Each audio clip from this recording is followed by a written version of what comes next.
பாஜக ஆட்சியில் இருக்கக்கூடிய உத்தரப்பிரதேசம் ₹1 கொடுத்தா டபுள் மடங்கு நிதியை திருப்பி கொடுக்கறாங்க.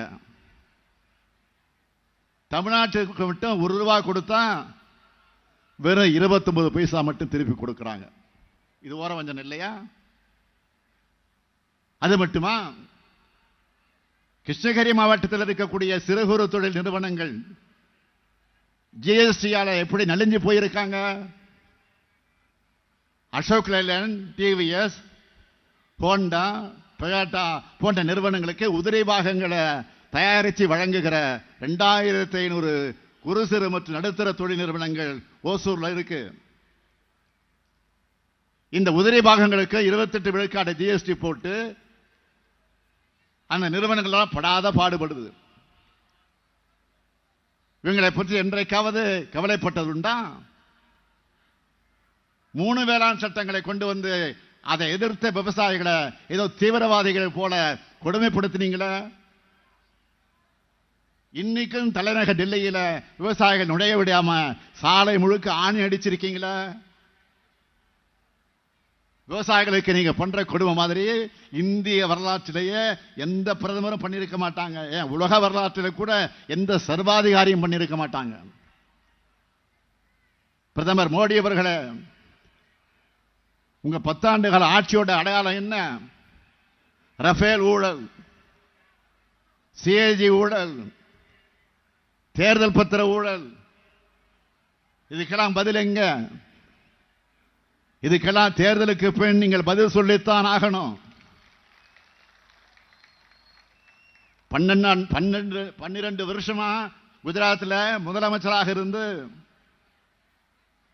மாநில உரிமைகளை பேசுகிற மோடி அவர்கள்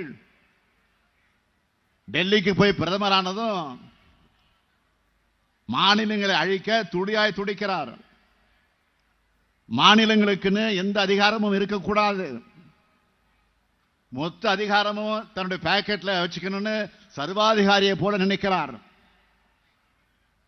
பிரதமர் மோடி அவர்களே, நீங்க எஜமானர்கள் அல்ல. மீண்டும் சொல்லுகிறேன், பிரதமர் மோடி அவர்களே, நீங்கள் எஜமானர் அல்ல. மக்கள் தான் உங்களுக்கு எஜமானர்கள். அதை மறந்துடாதீங்க, ஞாபகம் வச்சுக்கோங்க. இன்னமும் மக்கள் கிட்ட இருந்து நீங்க வாக்கு கேட்க வரீங்க. நீங்க எப்படிப்பட்ட தோல்வி பயத்தில் இருக்கீங்கன்னு சிலிண்டர் விலைய குறைச்சதுலயே தெரிஞ்சிச்சு. வருஷா வருஷம் மகளிர் நலன் வருது, அப்போதெல்லாம் குறைக்காதவர் தேர்தல் வருதுன்னு இந்த வருஷம் குறைக்கிறார். சிலிண்டர் விலையை ஏத்துனது யாரு? இப்போ குறைக்கிறதா நாடகம் நடத்துற அதே மோடி தான்.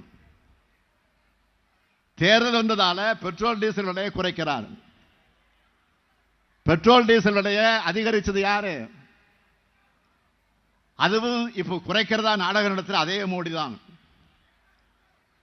நாடாளுமன்ற தேர்தல் அறிவிக்கப்பட்டு நடத்தை விதிகள் அது அமல் இருப்பது மட்டுமல்ல, ஆனாலும் 100 நாள் வேலை திட்டத்துக்கான ஊதியத்தை உயர்த்துறதா அறிவிச்சிருக்கிறாங்க. மக்கள் மேல ஏன் இந்த திடீர் கரிசனம், பாசம், இரக்கம்?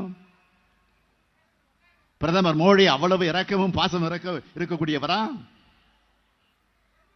கிராமத்தில் வாழ்கிற ஏழை மக்களுக்கு வேலை வாய்ப்பு வழங்கணும்னு காங்கிரஸ் கொண்டு வந்த இந்த திட்டத்தை இவ்வளவு நாள் ஏன் முடக்கி வச்சிருந்தீங்க? காங்கிரஸ் கொண்டு வந்தது என்ன காரணமா? ஏழை மக்களுக்கு தானே பயன்படுது. ஒரு அடிப்படை மனிதாபிமானம் கூட இல்லையே உங்களிடத்துல. அப்படின்னா இந்த திட்டத்துக்கு முடக்கி வச்சதுக்கு என்ன காரணம்? காங்கிரஸ் மேல இருக்கக்கூடிய வன்மம் மட்டுமல்ல, ஏழை மக்களை வஞ்சிக்கிற எண்ணமும் தான் உங்களுக்கு இருக்கு. அதான் காரணம்.